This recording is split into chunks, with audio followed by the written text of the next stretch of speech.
हिंदी कहानी भाग 13 में जानिए कैसे एक बहुत धनवान कंजूस सेठ ने एक गरीब अनाथ मासूम लड़की पर दिखाई दरिया दिली। कथा में आगे बढ़ने से पहले आप सभी ये भी जान लें, अनाथ मजबूर गरीब की मदद के लिए जो हाथ ऊपर उठते हैं अधिकांश उनके परिणाम अच्छे ही निकलते हैं। अच्छा ही निकलता है परिणाम अगर किसी गरीब मजबूर की मदद कर दो। मैना तोते से बोली, प्राणनाथ, ये तो बहुत अचंभे की बात है, जो एक महाकंजूस सेठ इतना धर्मात्मा बन गया, ये तो करिश्मा ही हो गया। तोता बोला, हाँ प्यारी, ये इतना बड़ा संसार है, करिश्मा तो होते ही रहते हैं, रातों रात लोगों की किस्मत बदल जाती है, धनवान दरिद्र हो जाते हैं और दरिद्र जो हैं वो राजा बन जाते हैं। कोई रंक हो जाता है, कोई राजा हो जाता है, किसी को कम मंजिल मिल जाए इसका तो कोई ठिकाना नहीं है। परंतु अब हम सेठ की बात बता रहे हैं। वो सेठ जो था वो कंजूस होने के साथ साथ बहुत बड़ा धर्मात्मा भी था। उसके दिल के अंदर बहुत दया थी, परंतु वो दिखावा नहीं करता था। वो कभी भी किसी का मेहनताना और मजदूरी बाकी नहीं रखता था। मेहनत कश लोगों की वो इज्जत भी करता था, परंतु बिना मतलब फिजूल खर्च वो एक पैसा भी नहीं करता था। इसलिए लोग उसको कंजूस सेठ के नाम से जानते थे। और जब सेठ ने उस गरीब अनाथ लड़की की दर्दीली कसक भरी आवाज़ सुनी और उसके मासूम चेहरे पर नज़र डाली, उसकी अंतरात्मा की पीड़ा को समझा, तो उसने सेठ जी के हृदय को झकझोर दिया और इसीलिए उनका पत्थर दिल पिघलकर पानी पानी हो गया। उसके बाद तोता कहता है कि प्रिय, कल जो हमने कथा सुनाई थी उसके आगे की कथा हम सुनाने जा रहे हैं, ध्यान से सुनो आगे क्या होगा। जब सेठ जी रोहिणी को लेकर के उसके घर पर पहुंच गए तो रोहिणी की माँ जो है वो घर में नहीं थी, वो कहीं पड़ोस में काम करने के लिए गई थी। सेठ जी खड़े खड़े उसका इंतजार कर रहे थे। तब तक सामने नजर पड़ी रोहिणी की माँ जो है कपड़ों की गठरी सर पर लादे हुए चली आ रही थी। और रोहिणी ने जैसे अपनी माँ को देखा वो दौड़कर अपने माँ के पैरों में चिपट गई। अब तो रोहिणी अच्छे कपड़ों में थी, उसकी हुलिया बदली हुई थी। माँ को देख करके बहुत अचंभा हुआ। वो हैरान होते हुए पूछने लगी, बेटी तुम इतनी देर कहाँ चली गई थी? मैं तो तुमको पाठशाला में भी ढूंढने गई थी। यह कहकर वो रोहिणी को चूमने चाटने लगी। रोहिणी ने ठुमक कर कहा कि माँ, मैं मोटर कार में बैठकर बाजार गई थी और वहाँ से बहुत अच्छी अच्छी चीज़ें लाई हूँ। और सामने देखो वो कौन खड़ा है। माँ ने सेठ जी की तरफ देखा और लजाकर सिर झुका लिया। फिर बरामदे में पहुंचते ही रोहिणी माँ की गोद से उतर गई और सेठ जी के पास पहुंची और फिर अपनी माँ को इशारा करके कहा, देखो माँ। फिर सेठ जी से बहुत भोलेपन से बोली, क्यों तुम मेरे बाप हो ना? सेठ जी ने उसे प्यार भरी आंखों से देखा और बोले, हाँ तुम मेरी प्यारी बेटी हो। रोहिणी ने उनसे मुंह की तरफ याचना भरी आंखों से देखकर कहा, अब तुम रोज यहीं रहा करोगे? सेठ जी ने उसके बाद सुलझाकर जवाब दिया, हाँ हाँ, अब मैं यहीं रहा करूँगा, तो फिर काम कौन करेगा?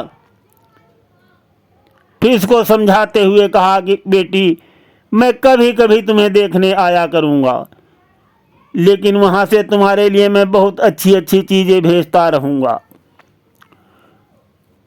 ये सुनकर रोहिणी कुछ उदास हो गई। इतने में उसकी माँ ने मकान का दरवाज़ा खोला और बड़ी फुर्ती से मैले बिछौने और फटे कपड़े समेट कर एक कोने में डाल दिए कि कहीं सेठ जी की निगाह उन पर न पड़ जाए। ये स्त्रियों का स्वाभिमान होता है और ख़ास आदत भी होती है।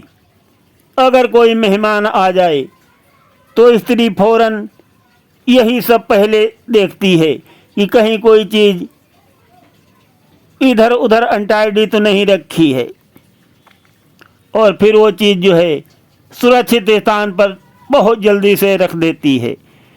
रोहिणी की माता रुक्मिणी थी और अब वो इस सोच में पड़ी थी कि सेठ जी की क्या खातिर करूं, कैसे इनका स्वागत करूं। उसने अपने पति से भी सेठ जी का नाम सुना था। उसका पति बताया करता था कि सेठ पुरुषोत्तम दास जी के यहाँ अगर पहुंच जाओ तो कोई न कोई काम अवश्य दे देते हैं। इंसान को खाली हाथ नहीं लौटने देते हैं, परंतु वो उतना ही पैसा देंगे जितना काम करोगे। इसलिए लोग उनको कंजूस सेठ कहते हैं। परंतु रुक्मिणी का आदमी अपनी पत्नी से बताता था कि मेरे लिए तो सेठ जी बहुत नेक इंसान लगते हैं, और रुक्मिणी को ये उम्मीद नहीं थी कभी ऐसा भी होगा जो सेठ जी उनके दरवाजे पर आ जाएंगे। किंतु संयोग से वो दिन आ गया। सेठ जी इसके द्वारे पर खड़े हैं और वो इस काबिल नहीं है जो सेठ जी को बैठने के लिए एक मोढ़ा तक दे सके।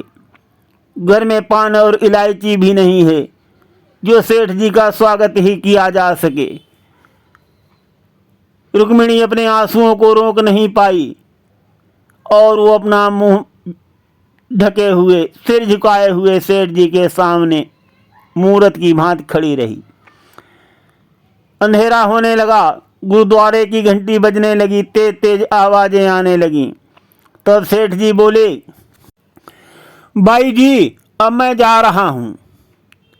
मेरी रुक्मिणी का ध्यान रखना, इसको कोई तकलीफ न हो, और मुझे जब भी मौका मिलेगा मैं उसे देखने के लिए आऊँगा। उसके पालने पोसने की अब सारी जिम्मेदारी हमारी है और मैं उसे बहुत खुशी से पूरा करूँगा, बहुत खुश रखूँगा, किसी चीज़ की कमी नहीं होने दूँगा। इसके लिए अब तुम कोई फिक्र मत करो। उसका मैंने वजीफा भी बांध दिया है और ये उसकी पहली किस्ती है। ये कहकर उन्होंने अपना खूबसूरत बटुआ निकाला और रुक्मिणी के सामने रख दिया। गरीब औरत की आंखों में आंसू बह रहे थे। उसका जी बरबस चाहता था कि उनके पैरों में पड़कर खूब रोऊं।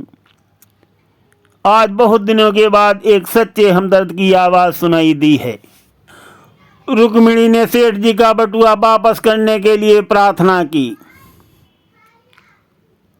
सेठ जी ने जबरदस्ती कुछ धन रुक्मिणी को दिया और वो चलने लगे। तब रुक्मिणी ने दोनों हाथों से सेठ जी को प्रणाम किया। उसके हृदय की गहराइयों से सेठ जी के लिए प्रार्थना निकली, आपने एक बेबस पर दया की है, गरीब की मदद की है, ईश्वर अवश्य आपको इसका बदला देगा।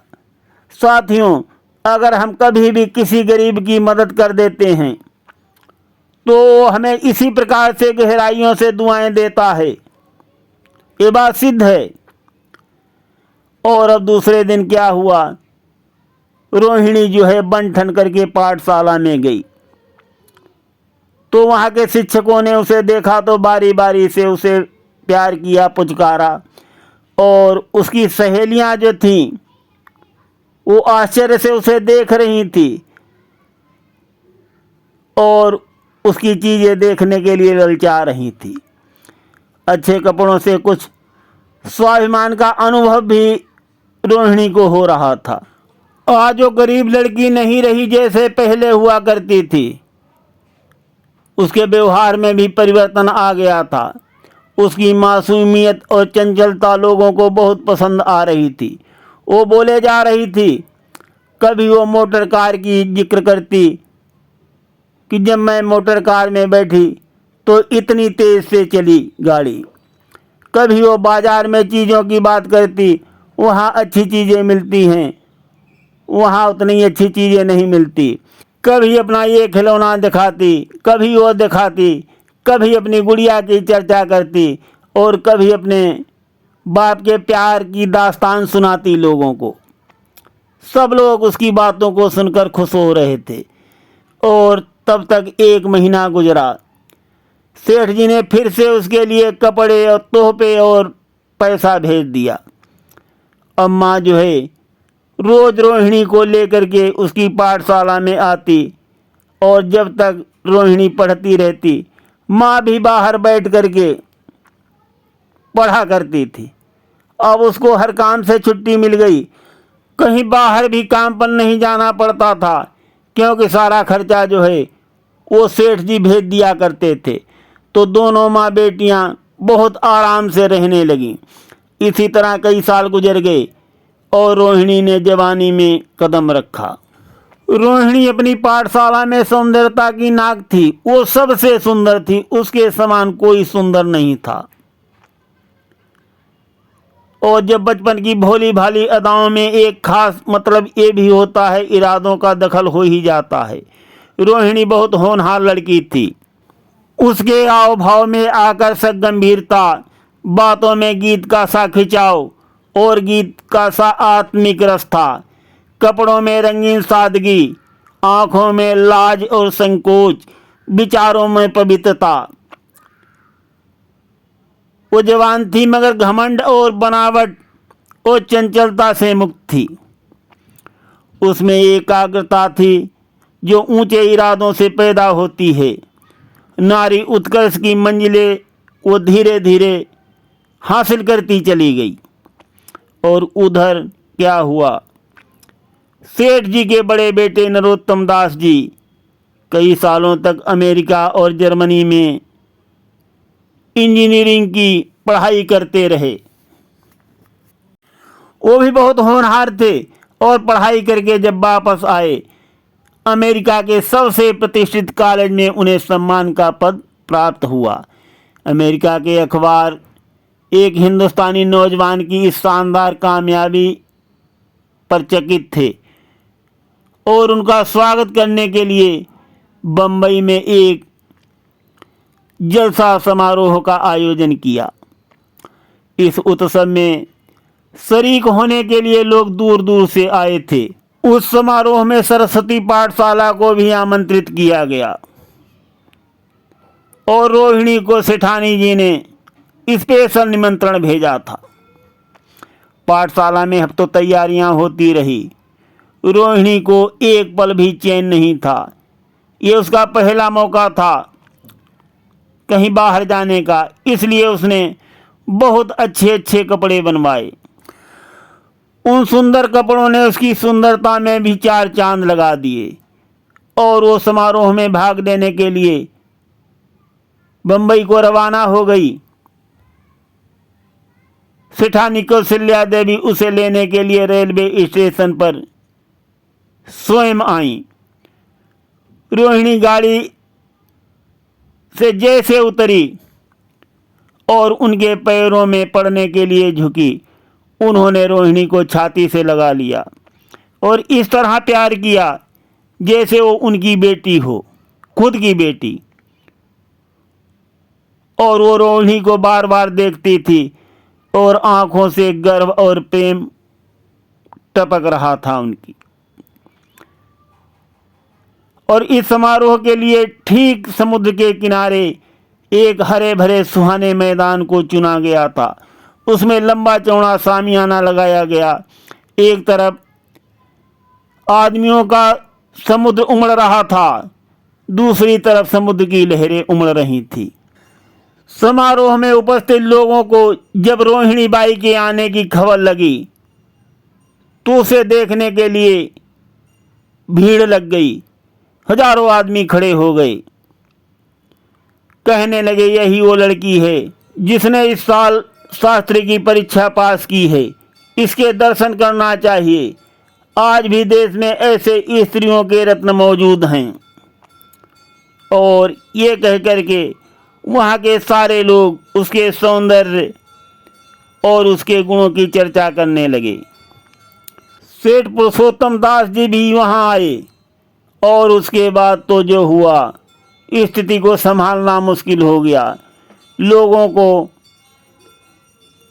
उसके दर्शन की उत्कंठा इतनी बढ़ गई, उनमें पागलपन सवार हो गया।